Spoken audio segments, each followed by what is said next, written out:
Assalamualaikum warahmatullahi wabarakatuh. Perkenalkan, nama saya Indah Wahyuni, NIM 1901015.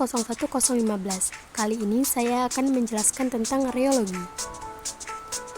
Reologi berasal dari kata reos yang berarti mengalir dan logos yang berarti ilmu. Reologi menggambarkan aliran cairan dan deformasi padatan, sedangkan viskositas merupakan tahanan dari suatu cairan yang mengalir. Reologi terbagi menjadi dua tipe aliran. Yang pertama tipe Newton dan yang kedua tipe non-Newton. Sistem Newton mengikuti hukum aliran Newton, di mana rate of shear sama dengan perbedaan kecepatan antara dua bidang cairan yang dipisahkan oleh jarak. Berikut merupakan rumus untuk perhitungan viskositas dan fluiditas, di mana fluiditas merupakan kebalikan dari viskositas. Berikut merupakan reogram dari sistem Newton. Viskositas kinematis merupakan hasil dari viskositas absolut dibagi dengan densitas cairan. Pengaruh suhu. Ketika suhu meningkat, maka viskositas dari suatu larutan akan menurun. Sistem non-Newton dibagi menjadi dua golongan, yaitu yang dipengaruhi oleh waktu dan yang tidak dipengaruhi oleh waktu. Sifat alir dipengaruhi oleh waktu meliputi plastis, pseudoplastis, dan dilatan. Sifat alir tidak dipengaruhi waktu, tiksotropi, rheopeksi, antitiksotropi. Aliran plastis atau big him bodies berhubungan dengan adanya partikel-partikel yang terflokulasi dalam suspensi pekat. Berikut merupakan persamaan dari aliran plastis.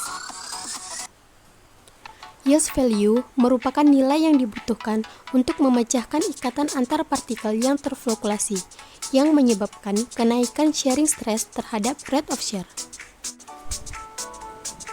Aliran pseudoplastis disebut juga dengan shear thinning system, di mana viskositas zat pseudoplastis berkurang dengan meningkatnya pengadukan.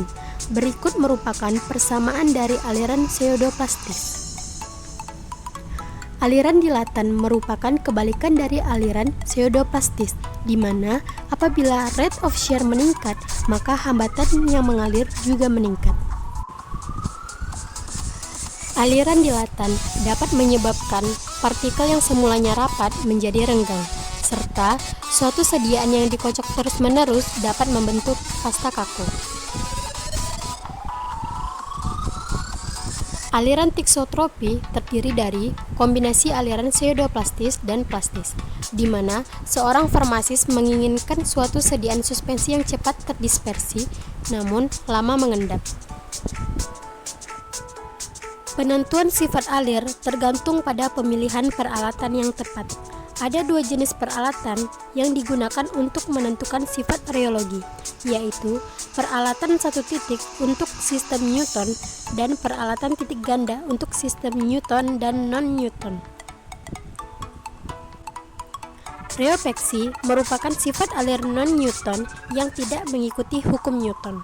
Rheopeksi merupakan suatu gejala di mana suatu sol lebih cepat menjadi gel apabila diaduk perlahan-lahan, daripada dibiarkan membentuk gel tanpa pengadukan. Berikut merupakan gambar persamaannya. Antitiksotropi atau yang disebut dengan tiksotropi negatif menyatakan kenaikan konsistensi pada kurva yang menurun. Contohnya magma magnesia. Berikut merupakan persamaan dari antitiksotropi. Reologi dalam formulasi. Seorang farmasis menginginkan sediaan cair dengan tipe tiksotropi karena mempunyai konsistensi tinggi dalam wadah, sehingga mencegah terjadinya pengendapan, kemudian mencair bila dikocok dan mudah saat dituang. Sistem non-Newton aliran plastis.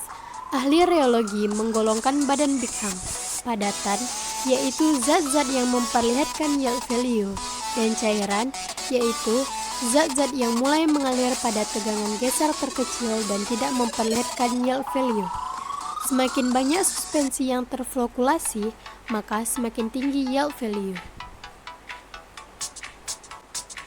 Sistem non-Newton aliran pseudoplastis. Banyak produk farmasi menunjukkan aliran pseudoplastis. seperti dispersi cair dari gum alam dan sintesis. Contohnya, tragakan, natrium alginat, metil selulosa, dan natrium karboksi metil selulosa. Viskositas pseudoplastis berkurang dengan meningkatnya lagu geser.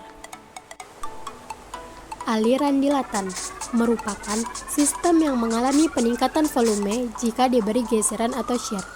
Bahan-bahan yang mempunyai sifat aliran dilatan seperti suspensi-suspensi seragam yang mengandung partikel-partikel yang kecil dan terdeflokulasi, berkonsentrasi tinggi kira-kira 50% atau lebih.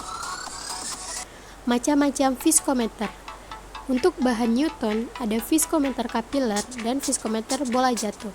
Dan untuk sistem Newton dan non-Newton, ada viskometer cup and bob dan viskometer kerucut dan lempeng.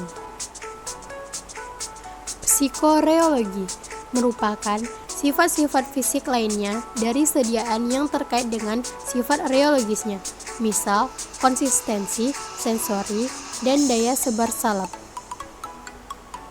Penerapan reologi dalam bidang farmasi, yaitu dalam pembuatan sediaan cairan, meliputi pencampuran, pengurangan ukuran partikel dari sistem-sistem dispersi dengan shear, pelewatan melalui mulut, penuangan, pengemasan dalam botol, pelewatan melalui jarum suntik, perpindahan cairan, dan stabilitas fisik sistem dispersi. Yang kedua, dalam pembuatan sediaan semi-solid, yaitu penyebaran dan pelekatan pada kulit, pemindahan dari wadah atau tub, kemampuan zat padat untuk bercampur dengan cairan-cairan, dan pelepasan obat dari basisnya. Dan yang ketiga yaitu pada sedatan-padatan, meliputi aliran serbuk dari corong ke lubang cetakan tablet atau kapsul, dan pengemasan serbuk atau granul. Dan yang terakhir yaitu pada saat pemrosesan, meliputi kapasitas produksi alat dan efisiensi pemrosesan. Sekian dari saya ucapkan wassalamualaikum warahmatullahi wabarakatuh.